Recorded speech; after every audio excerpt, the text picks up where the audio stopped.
and welcome to Invest in the Youth. I'm Janelle Johnson. You hear time and time again how millennials are so important to the insurance industry. Well, InVEST takes the next step to make sure that those millennials actually look at the insurance industry when they're considering a career path. Joining me today is Banaszynski. He is the Executive Vice President for IIA of Wisconsin, and he's also on the board for InVEST. Hi, Matt. How are you?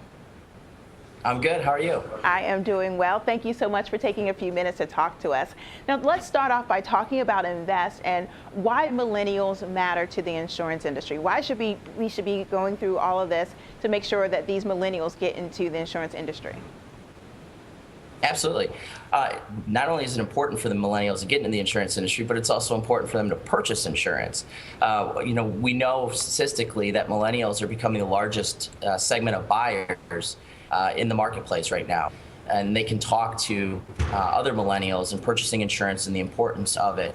So when we look at how do we attract more millennials, we look at technology, and traditionally the insurance industry is a little slow when it comes to the adopting technology, but we're making a lot of advances, and with InVEST and some of the technology platforms, it allows us to get more interest from the students and hopefully get more millennials into the insurance industry. From what my understanding, some of the latest statistics that I've seen is in the next 5 to 7 years, 50% of our industry will be retiring, and so we need to perpetuate that workforce, and getting millennials to become part of that workforce is an important part of that. Absolutely. I totally agree with you. Now, once you get them interested and get them into the workplace, what are some of the challenges you think millennials may face, and how can they navigate through the insurance industry? Sure. Well, first and foremost, we've got a number of different generations that I think are representative in the insurance industry workforce. So I think one of the big challenges is how do you effectively communicate?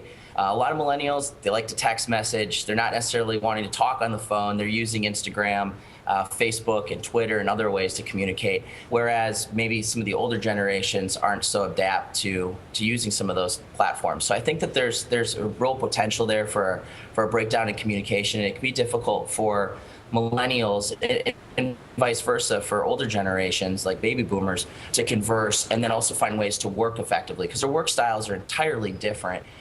And so trying to find common ground and find ways where millennials can motivate and teach some of the older generations, and where some of the older generations can motivate and teach and work together collaboratively with the millennials. Mm-hmm. So I think there's a lot of challenges from them, but they certainly can be overcome. And it's certainly an exciting, I think, period, and something that I think the industry is really well poised at overcoming, considering that we are a people-oriented industry. And so finding ways to break down some of those barriers is certainly within our nature as an industry. Right. Now, we talked about the students and the millennials navigating through the insurance industry, but how can employers help millennials when they enter the workforce? Absolutely. There's a lot of talk from millennials about the need for mentoring and coaching and professional development opportunities in ways that they can enhance, not only their work experience, but having a good work-life balance. And so I think a lot of people in the industry can talk about, especially in the independent agency side, what our core beliefs are and kind of the way that we do business, because I think that sort of independent, which is in our name, independent, that speaks to millennials, that speaks to younger generations. And I think that the more that we can tell our story and talk about who we are and what we do, I think millennials are really going to find that to be of value, of interest, and going to want to come and come to work for some of these agencies or some of these insurance companies, because a lot of what we're doing and a lot of what we're about is also helping people. It's in our DNA, and that really speaks, I think, loudly to millennials. Great. Thank you, Matt. I appreciate you taking a few minutes to talk to us. You gave us a lot of good, valuable information to help millennials as well as employers get a better understanding of each other and how they will merge together. Thanks so much, and thank you for watching.